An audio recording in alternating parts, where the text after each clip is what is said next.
Hablemos Batzicop Tzeltal Tzotzil es un proyecto dedicado a la enseñanza y difusión cultural de la lengua mayense tzeltal. Trabajo realizado en plataformas digitales tales como Instagram, YouTube, TikTok, etc. Además de una página y un grupo en Facebook, Tzeltal Batzicop de Tenajapa, Chiapas, donde se comparte material de enseñanza de las lenguas, proyecto individual creado por Aricel López Insin para el reforzamiento de la identidad cultural dirigido hacia todo público que tenga interés de aprender algo sobre las lenguas originarias de México, especialmente de la cultura maya.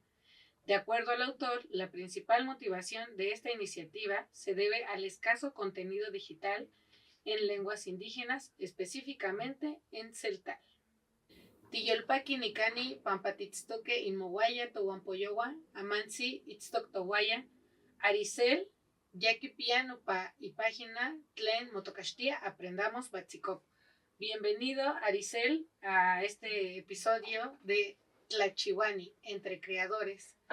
Y bueno, pues es un gusto tenerte aquí con nosotras y nosotros en este episodio número 2. Gracias, muchas gracias. Y igual, es un gusto. Gracias por la invitación. Gracias, pues.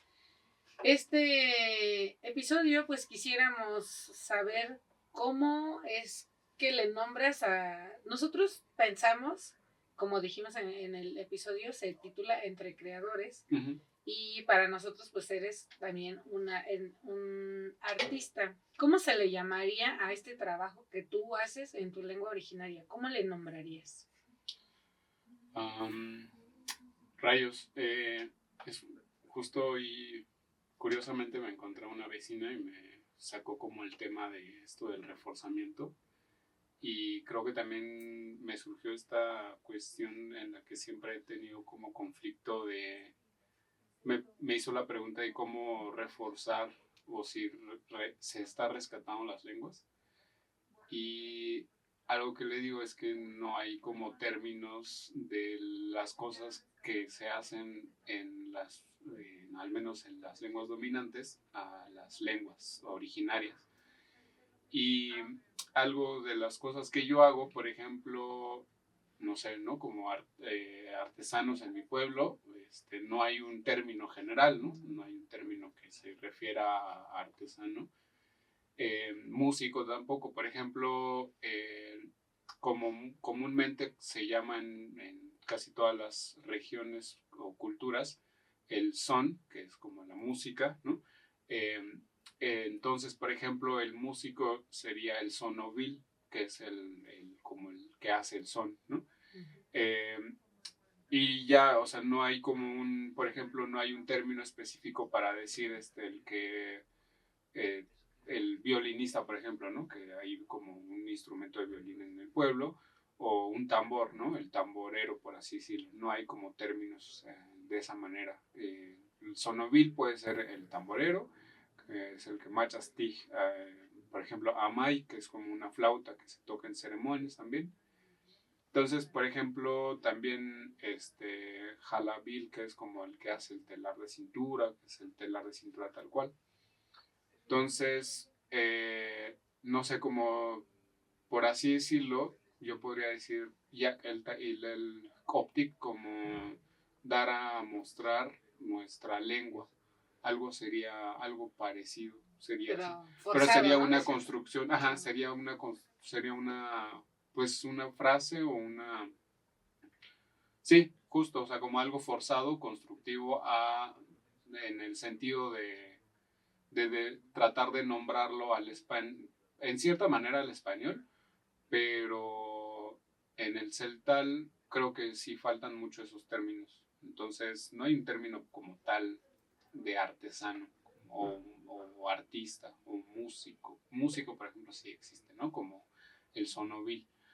Pero no existe como lo entendemos o lo entiende el español, por ejemplo, ¿no? Como músico o artista o artesano, por ejemplo, ¿no? Que hay esas divisiones. Sí, eso se me hace muy, muy interesante, estos nuevos neologismos. Neologismos, ajá, que existen y que justamente en esta parte de la preservación y revitalización de lenguas, pues sí ha sido no una discusión, pero cómo las lenguas originarias se adaptan a estos nuevos contextos, en nuestro caso que vivimos aquí en las ciudades, Claro. cómo nombrar, no sé, los lentes, Claro. la computadora, un celular, en algunas lenguas pues sí ya tienen, ¿no? Aunque a veces puede ser forzado, pero también está como esta lucha también de los hablantes por seguir viviendo a través de la modernidad, ¿no? Y cómo va siendo esto. Pues sí, creo que como adaptarse, ¿no? Como justo digo que recordando como la plática que tuve así antes de me encontré a mi vecina y me preguntaba eso, ¿no? Y yo le decía, pues es que no existe como, no existimos, por ejemplo, en la ciencia, ¿no? ¿Cómo yo puedo describir, eh, todos estudiamos la prepa y ahí nos enseñan las 3 leyes de Newton, por ejemplo, ¿no? Y cómo uno podría describir en celtal la ley de la inercia. O sea, esta palabra tan ya impregnada en el español como inercia, ya se entiende, creo que la mayoría de los que han pasado por la escuela lo entienden, ¿no? O sea, como cuando alguien le dice la inercia, todos lo entienden ya en el imaginario colectivo, ¿no? Entonces no hay una construcción del imaginario colectivo en celtal o no sé si en el náhuatl o en el zapoteco, eso de la inercia, por ejemplo, ¿no? O sea, no hay una palabra como tal, ¿no? Entonces, de alguna manera creo que pues sí seguimos como segregados en ese sentido. Entonces las cosas que yo hago como tal no tienen como tal un nombre, ¿no? Porque varios han dicho como se autodenominan los creadores digitales o activistas digitales, ¿no? De lenguas originarias. Y bueno, yo no me nombro así, pero hay como como me dio esa eh, expresión o esa lucha, ¿no? Entre ese tipo de creadores, ¿no? Como ese tipo de personas que tratan de revitalizar la lengua o su lengua, ¿no? Muy bien, porque hablando de inercia, para quienes nos acompañan, pues que nos platique un poquito, bueno, pues sí, brevemente, qué estudió Aricel, porque no es precisamente lingüista o docente. Claro. A ver, ¿cuál es tu profesión? Pues yo estudié hasta la prepa en San Cristóbal, de las Casas Chiapas. Soy de un pueblo que se llama Tenejapa, que es población lenguahablante celtal. Y está a más o menos media hora. El territorio es grande. La casa de mi mamá está a 1 hora de San Cristóbal en carro, transporte. El centro de Tenejapa está a media hora de San Cristóbal. Entonces la mayoría convivimos entre tzeltales y tzotziles, que está como distribuido alrededor de San Cristóbal, y entonces como el centro urbano principal de estas dos, de estas dos etnias en San Cristóbal. Y en la prepa sí me pasó que ya tenía como ciertas expresiones de gusto a lo que llaman tipo hippie, como me empezaba a gustar como un poco la arqueología, como la paleontología, me empezaba a gustar como cierta, por ahí esa área, por así decirlo, y un profesor me recomendaba que estudiara antropología o arqueología en Tuxtla Gutiérrez. Y por parte de mi familia, mi papá quería que estudiara algo como que dejara dinero, ¿no? Que estas carreras como contaduría y así, que tampoco es como que hoy en día tengan gran demanda. Y por alguna razón no quise, ¿no? O sea, Te saliste por la tangente. Sí, no me gustó, no me gusta que me digan qué hacer, la verdad. Como que algo así como tú no me dices qué hacer. Y busqué otras alternativas. Me estaba gustando mucho las tecnologías, la tecnología de la información, que era como informática o sistemas computacionales. Estudié un rato eso, pero estuve un semestre nada más en Tuxtla y no me gustó. vi algo que no me llenaba. Después lo dejé, me salí de la escuela y empecé a trabajar buscando como también este camino que sí quería como que estudiar algo, ¿no? Y encontré una carrera que sería física. Encontré términos en internet como mecánica cuántica, que era algo así que fue una de las cosas que ayudó a desarrollar los microchips y circuitos y así, demás. Y me interesó mucho. Entonces, buscando, picando piedra, hice exámenes y me costó mucho. Al final entré a estudiar ingeniería física en la UAM Azcapotzalco. Soy ingeniero físico y ya egresado hace ya 4 años ya, titulado. Sí, curiosamente. Entonces, y en la universidad justo, cuando llegué a la UAM, fue un poco distinto, creo, que a lo que me hubiera enfrentado a una carrera de humanidades, que siento que es la que a todos los, voy a poner entre comillas, indígenas, nos orillan o siento que puedo decir que nos segregan a ese perfil. Siento que todos los indígenas son obligados en cierta manera, como decir, tú puedes ser sociólogo, tú puedes ser lingüista y puedes estudiar como tu pueblo, ¿no? Y que no del todo está mal, pero siento que hay un perfil ahí en el que siempre se cuadra, ¿no? Y cuando entré a la UAM, curiosamente tuve muchos compañeros de otras carreras y entre así todas las ingenierías en las que convivimos, también hice amigos de las áreas que hay ahí, que es sociología y artes, diseño. Y entre varios amigos, ahí se enteraron de no sé, entre pláticas que yo hablaba occidental, una lengua, ¿no? Que en ese entonces yo no sabía mucho incluso de mi propia lengua. Y me pidieron que les enseñara. Entonces ahí inició como un poco el camino de una manera empírica en la enseñanza. Muy bien, pues muy interesante, así que vamos a dar esta pequeña introducción a cómo fue que empezó esta inquietud por la enseñanza del Batzikop. Seguimos con música de la región de Chiapas.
Tismatiaya. Pertenece a la familia lingüística mayense y se considera que no está en riesgo inmediato de desaparecer. Cuenta con alrededor de 474.298 hablantes. Se habla en el municipio de Chiapas y tres municipios del estado de Tabasco y cuenta con 4 variantes lingüísticas: occidental, norteña, oriental y meridional. Es de las lenguas más habladas y con mayor población de lenguahablantes, solo por debajo del náhuatl, y su autodenominación dentro de los hablantes es Winik Atel, gentilicio que significa como hombre trabajador. Ya regresamos y seguimos Nicani, Guayatohuampo, Aricel. Bueno, pues justamente vamos al hito de esta entrevista. ¿Cómo fue entonces? O sea, te pidieron clases, ¿no? Los compañeros y compañeras, que muchas veces, como dicen, o sea, estamos como en el campo, ya saben, ¿no? Divididos los campos, humanidades y artes, biológicos y de la salud, etcétera, así, ¿no? Divididos, aunque muchas veces, de hecho, nos llaman la atención muchas cosas, pero pues justo se nos orilla a elegir una sola cosa de toda la posibilidad de lo que podemos ser. Y bueno, a través de entrar a un área de conocimiento, digamos, específica, pero también hay personas muy interesadas, y cómo fue, o sea, a partir de ellos fue que te dio la inquietud por estudiar tu lengua. Sí, sí, creo que principalmente tengo como una idea dividida entre esta importancia de como ahora que está como en auge el tema de, por ejemplo, de la gentrificación y demás. Por ejemplo, San Cristóbal de las Casas es un pueblo, pues, entre pueblo y ciudad. Es un pueblo en el que se divide mucho o sea, como que hay una división grande de poblaciones. Es un pueblo muy turístico, en primera, y es un pueblo que ha sido como muy importante desde la época de la conquista, ¿no? O sea, ahí convivimos estos grupos indígenas tzeltales y tzotziles, siempre fue como su centro de comercio.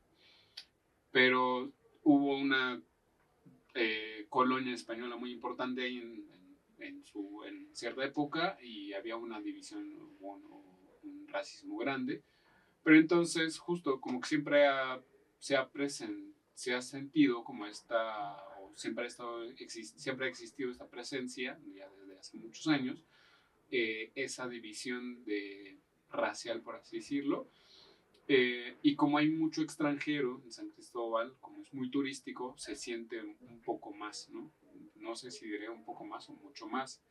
Y entonces hay ciertas personas con las que en su momento yo llegué a convivir, que se interesaban un poco en aprender también, ¿no? En ser parte de la comunidad, y aprendían, pues, ya sea el tzotzil, que era como la que tenía más presencia en San Cristóbal, y como que había tal vez como cierta convivencia simbiótica entre estas poblaciones, y en algún momento se llega a diluir, ¿no? Entonces, como que ahí en su momento no se siente tanto el desplazamiento y así, ¿no? Pero justo el racismo, o como esta división que ha existido y que se mantiene en ciertos casos, pues también nos ha hecho que nosotros o nuestros papás no nos enseñen. A mí, por la fortuna, mis papás me enseñaron. Crecí como en lengua materna principal en el celtal. Hasta la prepa, yo lo tenía como de una manera, pues, cotidiana, por así decirlo, ¿no? O sea, como que convivía en San Cristóbal y tenía un par de amigos que eran, como les decimos nosotros, cashlanes, que son estas personas que no son indígenas, pero que existía como pues, como tal, convivencia entre personas, ¿no? Entonces, pues, normal. Pues cuando llego a la Ciudad de México, igual en la UAM existía esa dilución, ¿no? Como que estaba diluido este sentido de pertenencia, de ser persona con las demás personas, ¿sabes? Pero justo unos amigos, sí, un par de amigos dentro de ingenierías, un amigo de ingeniería electrónica, otra amiga de ingeniería ambiental, otros amigos de ciencias sociales, me parece, y así en especial Tonatiu, que era el chico que me insistió principalmente, él tenía interés de aprender náhuatl. Y estaba aprendiendo náhuatl porque era como su lengua, por así decirlo, en cuanto al lugar de pertenencia en el que él está, ¿no? Y le interesó mucho aprender celtal, como esto de las lenguas. También creo que él estaba en un grupo de danza y entonces como que existía esa inquietud ya de por sí. Y cuando me piden dar clases, yo como tal, la respuesta era de, yo no sé, no soy profesor, pero puedo compartirles lo que yo sé hablar, ¿no? Y entonces él decía que no tuvo la fortuna de aprender náhuatl. Entonces como que un poco esa cuestión, eh, como que vino de fuera, sí, en cierta manera, como esa La apreciación. chispa. Ay, la chispa. Ajá, cierta chispa, justo. Y pues fue como un año en el que estuvimos dando, o sea, como que estuvimos compartiendo. Usábamos un salón de la universidad y ahí compartíamos. Les compartía cosas como medio cosas que yo sabía del español, que ya sabía, por así decirlo, que ya sabía del español y que lo trasladaba al celtal, ¿no? Como pronombres, por así decirlo, ¿no? Y tratar de ir construyéndolo. Eso fue, pues, más o menos en el 2014, aprox. Yo entré a la universidad en el 2012.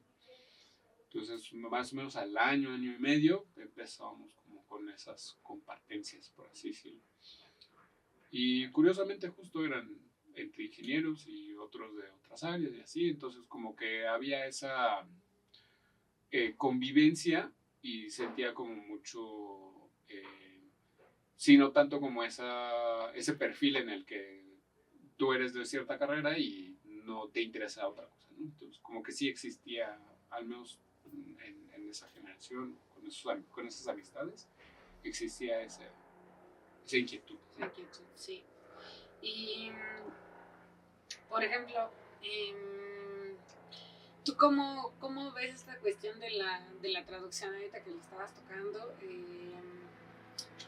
Hay muchas personas que hablan diferentes lenguas que tienen un tema con respecto a traducir del español a la lengua originaria, como esto que estábamos hablando de las nuevas palabras que existen. Pero hay unos que lo ven de manera negativa, otros que dicen no, sí hay que apostarle a la traducción, sobre todo, bueno, a traducción entendiéndose como escrito, ¿no? Otra cosa es la interpretación de las personas al momento, ¿no? Que también llega, o sea, tal vez es un tema de derecho o un tema de medicina. Y bueno, ¿cuál es tu punto de vista al respecto? Creo que soy un tanto, no sé si es que navego en ambos casos, creo, en ambos lados, porque en primera, hablando de lo escrito, ¿no? Algo que me ha pasado muy seguido es que cuando yo inicié, justo cuando yo inicié dando las clases, creé un grupo en Facebook que era como muy, que estaba como muy de moda compartir un grupo de laboratorio, mandar la tarea, etcétera, ¿no? Y como que organizarse. Entonces yo creé un grupo de Facebook y ahí subía lo que se compartía, por así decirlo, entre comillas, las clases, ¿no? Y y lo escribía a como yo interpretaba, yo lo escuchaba y lo trasladaba, ¿no? Entonces había algunas palabras con Q, había algunas palabras con K, etcétera, ¿no? Y había varias críticas al respecto de la escritura, ¿no? Y entonces, justo, no le toquen a Aricel que le digan qué hacer porque no lo hará, ¿no? Entonces, por más que... La policía de la... Justo existe, creo que existe como mucho esta institucionalidad dentro de las personas que es algo a lo que iba un poco como este perfil en el que se vuelven lingüistas y que está bien, ¿no? pero que no, siento que hay una división otra vez como de cierta superioridad con respecto a la población, porque yo me seguía considerando como pues, población lenguahablante, ¿no? Y pues alguien que no sabía escribir su lengua, pues X, ¿no? O sea, para mí era como, lo estoy escribiendo a como las herramientas que tengo, ¿no? Y sigue existiendo esa expresividad hacia la enseñanza, en cierta manera, ¿no? Entonces, cuando yo daba las clases, justo como yéndose a esta parte del Hablemos Básico, para mí el básico es la forma en cómo lo nombramos nosotros al celtal o el tzotzil. Y entonces aquí, por ejemplo, en cuanto al celtal tzotzil, hay una división entre la definición o la forma de escribirlo. El tzotzil para el, ¿cómo se dice? Convenio, para la normalización de la escritura, exacto, gracias. Para la norma de las instituciones, el Batzikop es tzotzil. Y el celtal es Batzilkop. Hay una L en medio para ellos. Que en muchas comunidades celtales sí se dice así. Y en mi caso, en que es Tenejapa, convivimos con ciertas regiones tzotziles. Y como yo crecí escuchándolo fonéticamente de esa manera, sin esa L, yo lo nombré así, Batzikop. Y entonces siempre ha existido como de, oye, no, se escribe así y se escribe de esta manera. Entonces creo que seguimos discutiendo de cómo se escribe cuando ya llevamos años o siglos de atraso en ese sentido, en cuanto a ya deberíamos trascender eso y hablarlo, pues, ¿no? O sea, entre todos. El asunto aquí es que yo no estaría en contra de la traducción, porque todo debería estar traducido, pero el asunto para mí es que mientras no haya acceso a la gente, o sea, mientras la gente, las personas que lo hablan, no tengan acceso a leer, a poder leer de una manera fluida las traducciones hechas por personas estudiadas, entre comillas, pues no se está haciendo nada, ¿no? O sea, porque la población, quien realmente importa para mí es, por ejemplo, ¿no? O sea, mi pueblo, en la comunidad donde yo crecí, pues existen un montón de necesidades, entre ellas, pues obviamente la marginalidad, la pobreza, lo básico de las necesidades, o sea, lo básico de vivir de una vida digna no existe, ¿no? Entonces, ¿qué carajo estamos haciendo traduciendo y peleándonos con una traducción si las personas de ahí no están teniendo, por ejemplo, ¿no? Como una vivienda digna, agua, comida, ¿no? Sí, justo, ¿no? O sea, como entonces no sirve de nada. O sea, para mí no sirve de nada. Y, por ejemplo, algo que en lo que yo sí he creído es como de, si para acceder a una vida digna tengamos que dejar de hablar nuestras lenguas, yo lo doy. O sea, yo dejo de hablar mi lengua si es que con eso podemos tener una vida digna todos. Para mí es lo primordial. No hay más. O sea, no puedo como tener una escritura o un estricto constructo del Hablemos Básico si es que hay comunidades en las que pues no tienen acceso ni siquiera al agua, ¿no? Claro, bueno, eso es un punto muy importante y haciendo el comercial de que la CEPI cuenta con traductores y traductoras, intérpretes de lenguas originarias, que son servicios gratuitos para las personas, población flotante y residentes en la Ciudad de México.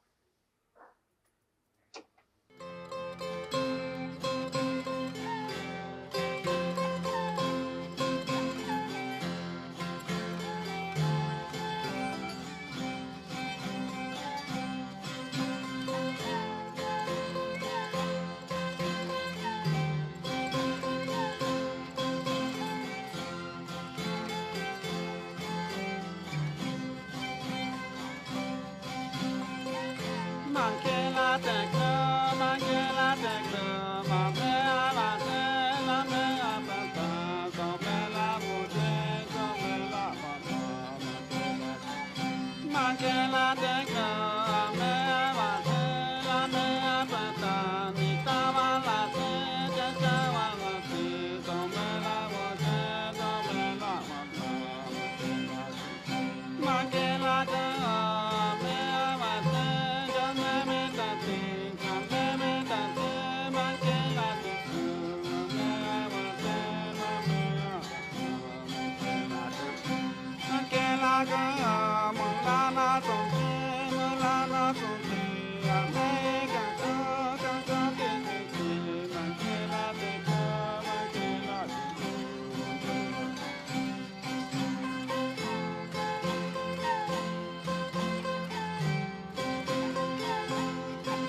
intérprete y traductor de la lengua tzeltal, además de defensor de los derechos de los pueblos indígenas, específicamente de las comunidades residentes en la Ciudad de México, Abraham Girón Luna.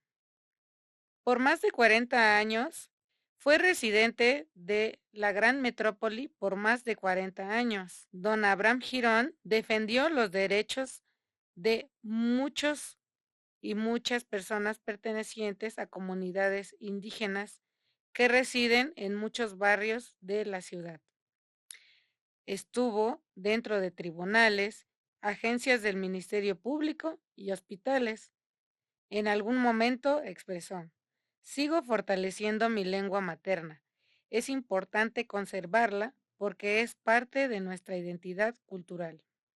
Él es originario de Sajalchen, municipio de Tenejapa, Chiapas. Abraham Girón es de la comunidad celtal de Chiapas y externó en muchas ocasiones su preocupación por la construcción de megaproyectos como hidroeléctricas o gasoductos que el gobierno pretendía imponer y pretende actualmente imponer en territorios indígenas. Es importante mencionar que fue fundador del Movimiento de Pueblos y Organizaciones Indígenas, MPCOI, y también fue integrante de la Organización de Traductores, Intérpretes Interculturales y Gestores en Lenguas Indígenas, OTIGLI. También formó parte de la Red de Intérpretes y Traductores de la Secretaría de Pueblos y Barrios Originarios y Comunidades Indígenas Residentes en la Ciudad de México, CEPI. Actualmente seguimos lamentando su lamentable deceso el año 2024. Bueno, ya estamos de nuevo y en este tema sobre Aprendamos Batsikop, ¿cómo ha sido el crecimiento de tus redes sociales? Porque bueno, primero, ¿cómo podemos encontrarte en redes sociales? Todas mis redes unificadas es Hablemos Batsikop. Está en Instagram, Facebook, YouTube, TikTok ahora también. Y hay un grupo que se llama Tzeltal, entre paréntesis, Batsikop, de Tenejapa, Chiapas. Ahí se pueden agregar. Eso. Muy bien, y también hay playeras, porque pues ahí se le anda en todo, textiles, todo lo que sea. Porque pues así es. Una parte muy importante de la escritura en lenguas originarias es que no está precisamente, no es fonética, está en los textiles, está en la vida cotidiana. Entonces hay otras formas de inscripción que no solamente son, pues sí, traducir y todo eso. ¿Cómo ha sido este crecimiento? ¿Cómo has visto la aceptación de la gente, los comentarios, cosas positivas, chuscas, negativas, lo feo, lo negro, lo blanco? Pues, bueno, curiosamente, el crecimiento ha estado como, siempre está como ahí entre diferentes, sí, de diferente manera, ¿no? O sea, yo no estoy en contra para nada de la traducción, ahora que hablando de lo de la CEPI, que es muy importante tener traductores de personas para que accedan a sus derechos, a nuestros derechos, pues que todos deberíamos tener acceso a eso. Se me hace incongruente en que justo no tengamos una limitante a nuestros propios derechos, que es súper absurdo. En el caso de, por ejemplo, en cuanto a las redes, en Facebook, el grupo, en donde yo compartía como lo enseñado, lo compartido, entre estos comentarios que te digo que salían como de, oye, no se escribe así, o deberías enseñar de esta manera, etcétera, ¿no? Como de que, y yo, como de, sí, no me concentro en el alfabeto, etcétera, ¿no? Como que eso pasaba. Pero había varios comentarios y había varios que compartían, etcétera. Y poco a poco, cuando dejamos de tener tiempo para tomar clases, hubo un par de intentos de compañeros que querían igual otra vez clases y hubo compartencia así otra vez, así como que había interés de diferentes personas y en diferente momento. y el grupo lo dejé abierto a que se agregara quien sea. Yo controlo nada más lo que se comparte, porque nada más como que para no perder el hilo o el motivo del grupo. Pero empezaron a agregarse muchas personas. En su momento, hace muchos años, empecé a ver que se agregaron 700, ¿no? Ya eran 800 en algún momento, ya eran 1000 y así. Yo como que, bueno, ¿qué está pasando? En su momento, entonces, como que dije, bueno, necesito, creo, no dejar como morir de la nada esto que, pues, que se están agregando e interesados. Y bueno, o sea, como que el grupo fue creciendo. En pandemia hubo unas personas que me pidieron igual clases en línea y pues como yo en pandemia trabajaba, pero tenía como obviamente el tiempo libre sobre todo porque no podíamos salir mucho, empecé a dar clases en línea. Y en esas clases en línea, como que pues compartía lo que a veces se daba, compartía a veces alguna grabación que se hacía en Facebook y así se iba creciendo.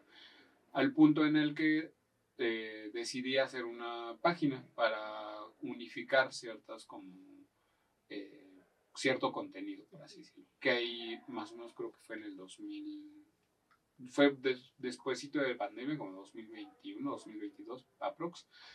Y creé el Facebook y creé YouTube, porque en algún momento alguien me pidió, por ejemplo, tengo un amigo de Colombia que me pidió dar como una tipo conferencia, bueno, como una plática, igual de lo que yo compartía del Celtal. Entonces di esa plática en línea para la Universidad de la Gran Colombia, que se llama, que es una universidad privada ahí en Bogotá.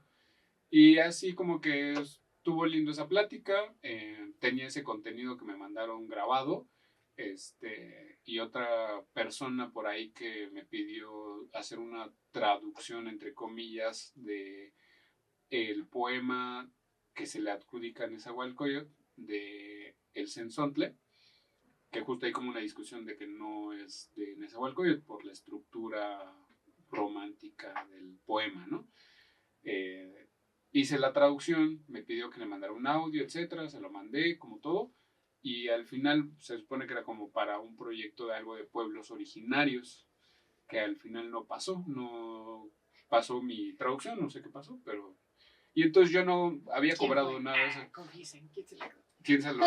No, al final, pues, como no era ningún derecho ni nada cedido al respecto, dije, pues en una noche tenía como esos... luego me da insomnio y en una noche dije, voy a crear el canal, ¿no? Entonces abrí el canal de YouTube y subí esos videos. Como que hice un video ahí random de lo del poema del Cenzontle, traducido, adaptado al celtal, al contexto, y pues ahí está el video, ¿no? Entonces como que fue creciendo ese contenido y entre todo ese merequetengue de cosas que iban saliendo, pues como que dije, quisiera compartirlo, ¿no? Entonces como que hice eso de una noche abrir el canal de YouTube, ahí lo subí, y en una clase de números, de cómo se cuenta en celtal, surgió la idea porque habíamos ya visto números naturales y después habíamos visto clasificadores numéricos. Y lo de los clasificadores numéricos, hice un dibujo de un árbol en el que dije, pues aquí podemos encontrar diferentes clasificadores, ¿no? Y el cual, como en una epifanía, dije, pues lo podría mandar a ilustrar e imprimir tal vez, ¿no? Y venderlos para que, digamos, ¿no? Como que lo lleve las personas como en su cotidiano, ¿no? O sea, como que lo tengan ahí portando, ¿no? Las palabras que son usuales en los clasificadores numéricos. Surgió la idea, tenía un ahorrito en algún momento, le pagué a una ilustradora, una amiga, alguien me recomendó alguien de serigrafía, etcétera. Entonces como que ahí hice toda una campaña para vender las playeras y tuvo muy buena aceptación este nuevo formato, por así decirlo, y que tenía como un síntesis muy bonito de los clasificadores numéricos. O sea, sí es como toda una chamba después de años de concluir algo, ¿no? Por así decirlo. Así que consuman el local. Aquí compren las playeras. Compren las playeras. ¿Qué dice la playera? Por ejemplo, esta es de las últimas que hicimos. Esta la hizo mi novia Cari. Saluditos. Saludos. Este diseño surgió como en una sátira, es una crítica, un poco una sátira. Es un hashtag de no romantices mi lengua. Esto de no romantizar la lengua es un poco como surge un poco de, creo que en el náhuatl hay algo de apapachar y no sé qué. Sí, también. Una cosa por ahí. Choros mareadores. Sí, ¿no? Como que es que existe esta... No mi lengua, güey. Sobre todo creo que existe el asunto de lo bonito, ¿sabes? Como que, sí, es que es muy bonito sí. y, qué bonito que aprendas, que sepas hablar una lengua y, o sea, sí, pero pues existimos en un contexto en el que pues, vivimos, o sea, en un pueblo existe todo lo que existe, casi todo lo que existe en la ciudad, menos la modernidad, por así decirlo, ¿no? Pero existimos como personas, o sea, existen envidias, existen chismes, ¿no? Existen conflictos, etc. Entonces, en este sentido, como de todo lo bonito, hay una frase de los cashlanes y de los extranjeros en San Cristóbal de las Casas, en el que muchos replican porque es la manera en cómo fácil de zafarse, decir, sí, claro, ¿no? Esto significa, de traducir. El asunto es que entre la población existe un mito de, ¿sabías que el indígena, o bueno, los celtales o tzotziles hablan con el corazón? Y entonces esto se romantiza. El asunto es que sí hay un montón de palabras que incluyen la palabra o el órgano corazón, que es botán, o tanil, que es la palabra en infinitivo como corazón, por así decirlo. Entonces, por ejemplo, la frase que pongo es Villala botan. Vi es vinti, que es que, yal dice, y abotan tu corazón. Entonces la frase dice, ¿qué dice tu corazón? Pero ¿qué dice tu corazón? No es una pregunta de romántica, ¿no? No es una pregunta de qué bonito que hable tu corazón. Sino que la frase, ¿qué tranza? la sátira del qué tranza se lo traduzco de esa manera porque el Villa la botan hay dos contextos, sobre todo como como en algo formal, en la casa de las personas. Villa la botan significa que se te antoja, qué quieres comer, sí, qué te apetece, ¿no? Ese es el significado como usual también cotidiano dentro de la casa. Pero en un sentido también, por ejemplo, de convivencia, de comparsa entre amistades, Villa la Botán puede significar qué hay o qué onda o cómo estás. Entonces Villa la Botán puede ser un cómo estás, ¿no? También. Depende del contexto en el que uno esté.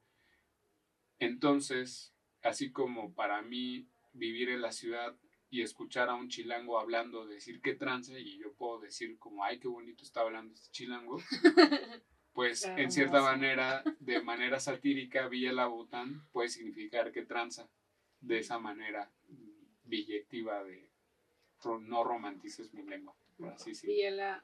Villa la Botán. Tlaxcamatimiec Aricel, Tahuantitiyolpaqui, Pampatitztoquenicani, Huan Tlanquia, Tahuantitiznequisquia, Mati Pixtoca Seyoctlalochtli. Quisiera tener más rato, pero te agradecemos pues que estés aquí en Tlachihuani, entre creadores. Pues síganos en los siguientes episodios porque esto se va a poner caliente. Muchas gracias. Gracias, y pues sigan las páginas de Aprendamos Batzicop. Y pues aprendan, si hay 68 lenguas, por lo menos una, ¿verdad? Por lo menos una. Aunque sea. Timopantía, nos vemos. Gracias.